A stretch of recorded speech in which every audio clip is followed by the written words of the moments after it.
These things yesterday it has been covered, so I don't want to go into that. In Austria, just because a bank executive revealed a thing, there was a stiff jail sentence. So, collection of data, this also has been covered yesterday. Collection of data is not very thing, but the way it is going to be utilized, the way it is utilized, I will tell you.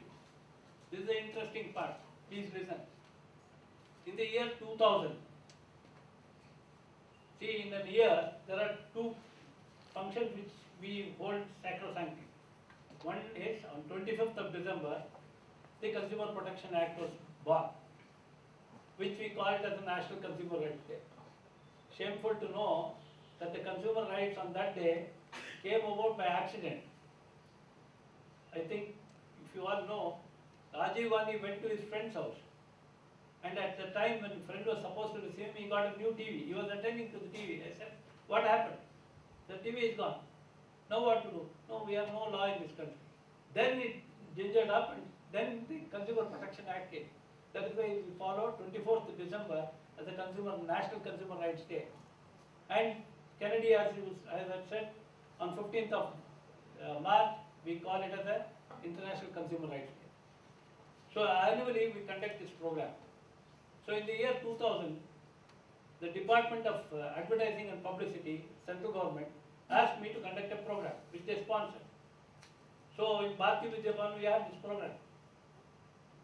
The Minister of Food and Civil Supplies, the Commissioner of Food and Civil Supplies, the Legal Metrology Chief, the President of the Consumer Forum, and our organization, everybody was there. Why I am narrating this is relevant to the consumer data that was collected. The person who came there, the commissioner, was excited. In his address he said, sir, today in front of the minister, what he said was, I have computerized all the ration cards. Now, in 15 minutes, anybody wants, I can collect and give him a ration card. Then he mentioned how he went through a rigmarole. He said, my staff opposed it. The entire staff in my department opposed this. They said, no, it cannot be done. Then I told them, if the election identity card can be issued, why not to us? Why can't you outsource and do it? So I got, then he explained the logistics. Please mark my word, 15th of March, he announced this in public. He got everything ready. He said by 1st of April, this will be through online. 31st of March, he was transferred. He was not there on the 1st of April. So you can understand what works, not data collection, not the accuracy, not the purpose of finding out leakages, but something else. In the year 2005, which Colonel Matthews mentioned in passing, another project was approved, this time to eliminate ineligible ration cards, creating an effective distribution system. All that very noble thoughts and noble ideas. Then what happened?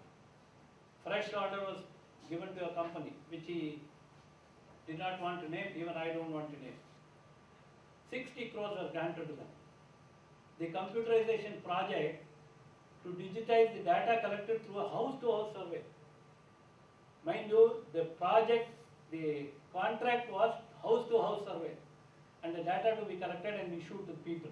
What happened? In March 2006, under the Build, Operate and Transfer model of PPP, which is the second thing that was given, it was given to them. They collected all the data, they did not transfer. The government scheme, they collected all the data, they went away with the scheme, nothing much happened. So there was no due diligence for the company. All the data collected, still now nobody knows, no inquiry. Last minister said, yes, we are blacklisting them and the thing. Mind you, they are come back in a different avatar for UID. They are doing UID business here. The same company. So this is how they operate. and they are the people whom we trust with the data. And so, what can happen to the government? 54.23 crores has been gone down the drain. So we are crying in wilderness. So this is going to be very difficult. This is the thing. Second, LPG number he mentioned. Your RR number. Simply give an RR number, so what? Why give an RR number? RR number leads you to electricity. It leads you to totally a different domain altogether. The funniest part of it, the data part of it, please apply your mind. Why should you give, I am a consumer, LPG comes to my house and delivered at my doorstep. So the person who is delivering knows very well who I am, how many people are there, and what sort of. Why do you need a verification separately? And through a fictitious number, RR number. Look at the another fraud which Matthew raised up. Mr. Krishnaswamy says he wants only 3 cylinders in a year. Now only 3 cylinders are delivered to him. There is a system which is in place now in the LPG thing where they have controlled this, they have blocked the dealer and the oil companies are controlling them. To a very great extent it's working. They know they can monitor, even we can go for an RTA checkup.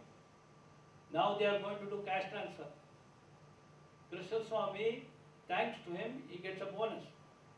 Instead of 3 cylinders, he will get 9 cylinders money in his account. He will get 9 cylinders money in his account. He will not get 3 cylinders. It is not a purchase. They will give you eligibility money. You go and buy in the market. So there is a mismatch.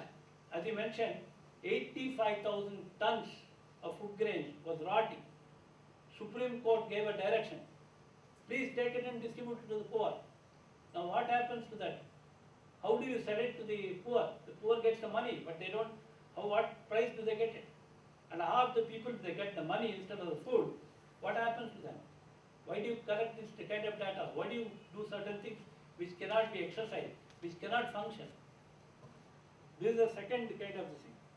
Similarly, there is one fancy, I do not know how many people know about it. One fancy, we are part of the consultancy groups of all the government organizations. I am in BESCOM, I am in BMTC. So in these kind of organizations, when you go across, each IAS officer has a fancy. He wants to, make it, if it is horizontal, he wants to make it vertical. So he wants to change the design. So what happens? Your data, everything is given to the world. As he rightly says, you don't destroy the data. You kill it, keep it somewhere. Somebody can utilize it. You create a new one. And the fresh one operates altogether. So like this, I can tell you certain government departments collecting data, 4 or 5 times they have changed the design. So what happens to the entire kind of data that is given to us? Imagine, similarly, look at BESCOM, I will tell you. I am an advisor, consultant for customer relations.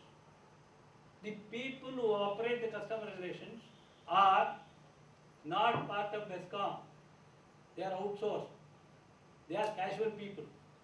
And the attrition part of it is huge. People come, leave like yesterday and today. That person, for a simple complaint, take the RR number there. That is more essential. That should give you all the data. Now what do? They ask you, where is your residence, what is your number, telephone number, everything they ask you. So all data is provided to them. You don't question. So we continue to operate. See, the consumers, we don't question anything. We go and Ponzi scheme in a market, supermarket. Tell me what is your name, how many washing machines you have, which car you use, everything, every data is given. Blindly. We don't even know how the data could be misused, why it has been used. So, we are, first of all, my first personal question to all the panelists today, till today, is why do you need protection? Whom are you giving this protection for? Whom are you giving this protection for? Do they require them? They are not asking for protection. They are the people who are giving all this data. Whatever data you want, it will be given voluntarily. So they don't need protection. So why do you want laws to keep a protection for you when you don't require?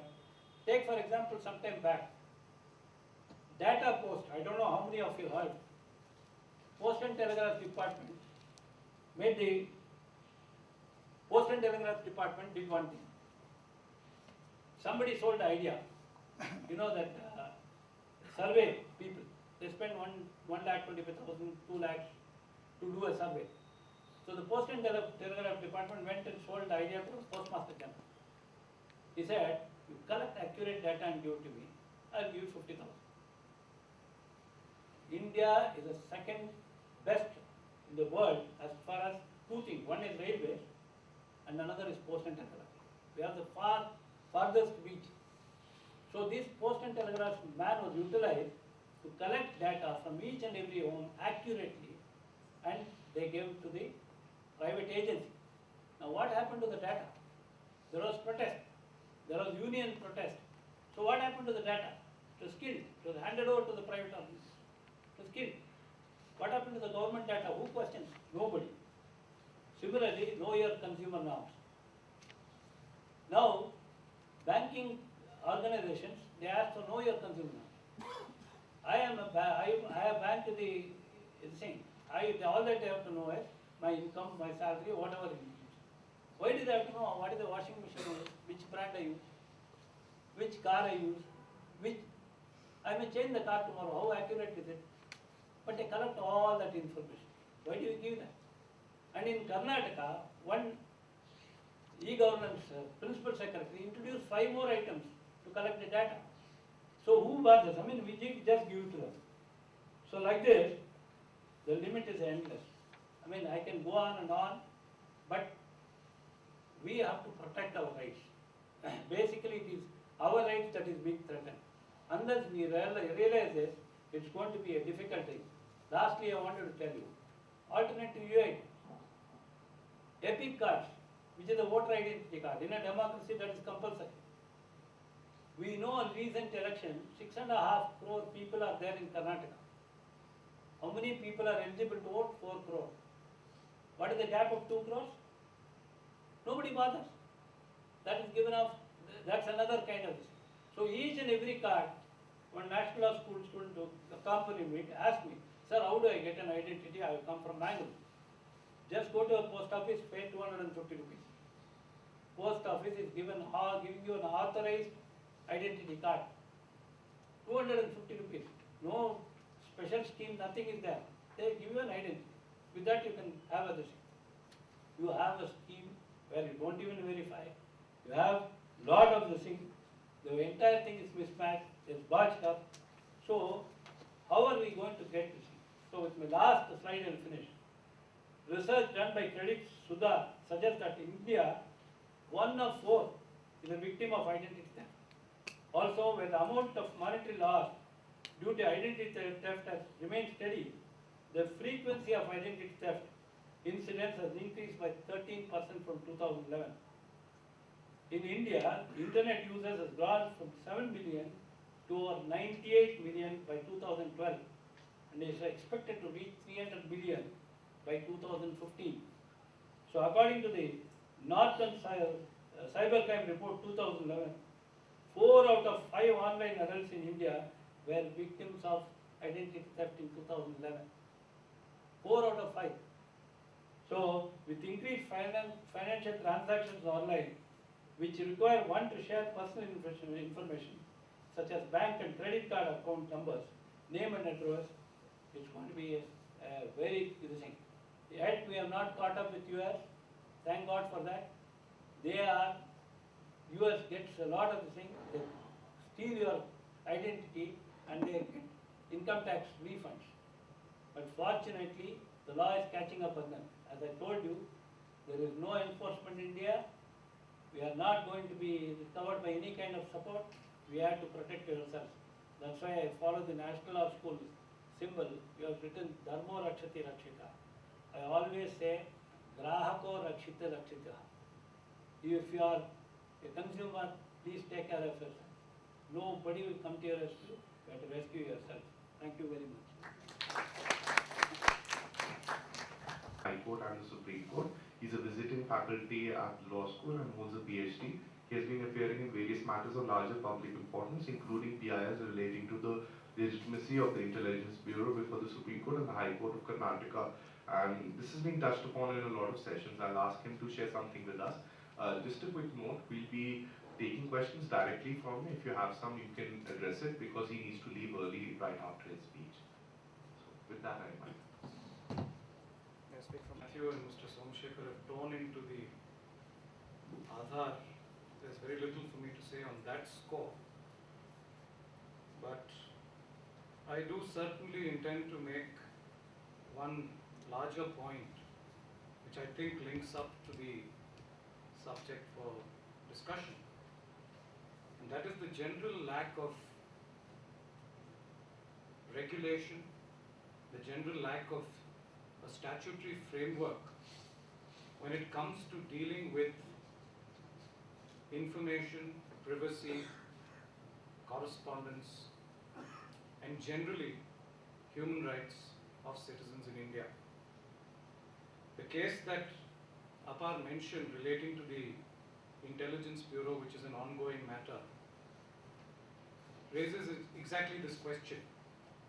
How is it that you have an intelligence agency exercising far-reaching powers, including, as we know, powers relating to surveillance, without there being a constitutional or a statutory authority to support its exercise of those powers? That, I believe, is also a question that links up to Aadhaar. And it is this ad hocism that troubles me personally. Because the lack of statute, the lack of constitutional power flies in the face of rule of law. It's not good enough to say that we have executive orders, government orders, and notifications holding the field when the authorities that are being created under those orders or notifications have far-reaching powers, including powers that vitiate or can violate fundamental rights of citizens. This is an ongoing battle for me. Matters, in fact, listed 2 days from now. Let's see what comes of it.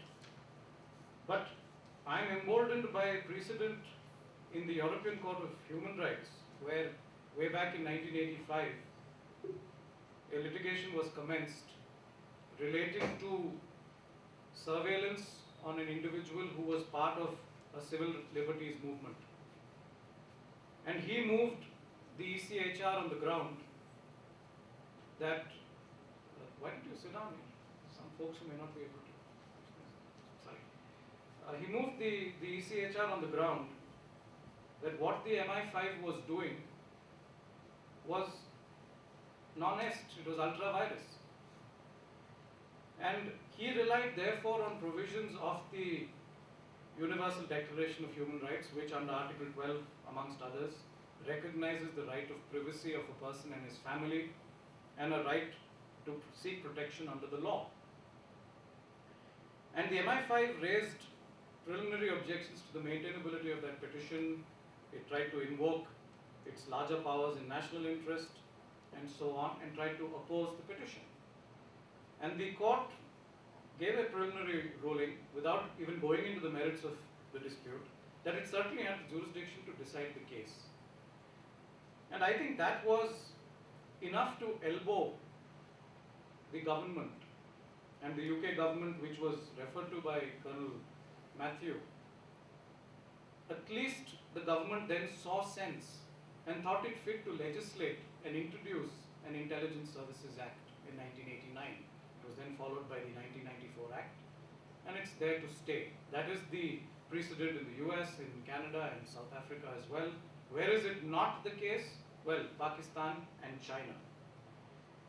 And it is this march of the law that actually legitimized many of the intelligence activities that were being carried on by these organizations. I'm afraid to say we haven't followed suit. We don't even today have an executive order that enables information gathering by intelligence agencies. And let me tell you, surveillance is commonplace none less than the current president of India was subject matter of bugging. His office was bugged. We still don't know at whose instance, but we can make those surmises. And this sort of equipment, the sort of reach, the sort of intelligence gathering mechanism that these authorities have is overwhelming.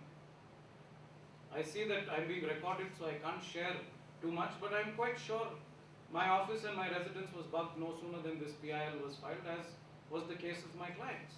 And I can tell you, while folks like us really don't have anything to hide, it's a terribly obnoxious feeling to know that matters relating to your privacy are really not private.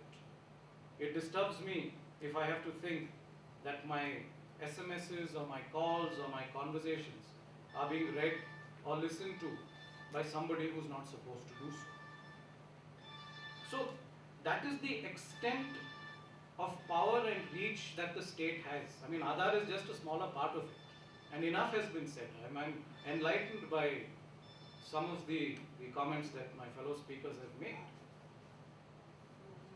And as you know, even under the Right to Information Act, intelligence agencies are excluded. But there is a sort of a Freudian slip there. It says, no information unless it relates to human rights violations shall be made available under the RTI Act. So the first concession statutorily made is that intelligence agencies are capable of human rights violations. And secondly, how do I even prove a human rights violation if I'm not given access at the threshold to these organizations? And that's where Aadhaar fits in.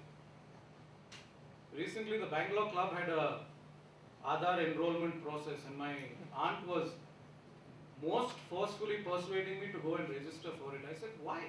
She said, why? Isn't it compulsory? I said, no, it's not. But then I realized when I saw the queues there, not that I enrolled, when I saw the queues there, it was a sort of a status symbol, or it was a bit of confusion that yes, you do need this. But do you? And if so, show me the law. Aadhaar came to be under an executive order, a notification of 2009. You have a draft bill which has been doing the rounds. It hasn't seen the light of day as yet. Why is it that we do this ex post facto? In my understanding, in a country that believes in rule of law, the law must come first and then the action, and not vice versa. And other than the dangers that Colonel Matthew referred to, General Sudhir Vambatkere has written extensively on this. I was reading somewhere that he mentioned that some of the firms that are privy to the project work very closely with intelligence agencies in the US, and they enjoy a great deal of statutory immunity back home. Have we even done that audit before getting into this tendering process? Then the other day I was reading in the Hindu that much of the information that is being gathered is up for sale. Now I don't doubt Nandan Nilekani's intentions as such, but the fact remains that here is a process that the government has thought up, which has some serious risks in it. It was said that no information will be shared without the consent of the information provider. Are you telling me the information providers have the wherewithal to even understand what those little boxes mean? I filled Aadhaar forms for my cook and for some of my domestic staff. They don't read between the lines. They don't care. And unfortunately, this impression has been created that if you want public services and amenities, you must hold an Aadhaar number, and it becomes an identity for you. It legitimizes your existence. You are not an illegal immigrant. You have a right to live where you do. There are people who come from Uttarakhand who are working in Bangalore. They are given to believe that an Aadhaar card is a right to legitimacy. And that means a lot. I don't know. It may not mean much to you and me because we've been here. We have, well, in a sense, deep roots in society. But it means a lot to a lot of people. And there are you giving me this hogwash about informed consent, authorized and unauthorized use, and so on. I'm afraid those are very serious questions. Those questions have to be asked.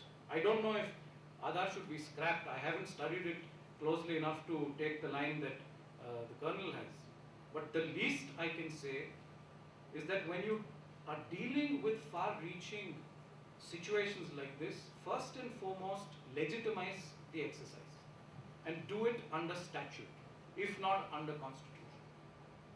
And that is where we've been found wanting. But it was not only the Bangalore clubs. I was disappointed to see that the Advocates Association also had a Aadhaar Mela. And I said at least fellow members of the bar should ask some questions before this is done. No, but it was part of this carnival that everyone wanted to be part of, so that you could come on the radar of the government as it was. I don't know why you want to do that, or I don't know why you can't do that anyway. I have a PAN, that should be enough. I think I have a birth certificate, that should be sufficient too. But no. Passport, yeah. And therefore these are the issues that bother me personally. To tell you candidly enough about what goes on, and if he doesn't also, there's enough literature on it. Please read B. Raman, read Mushrif, read Major General V.K. Singh, read General Vambadkere's works. You'll be appalled at the reach that the state has.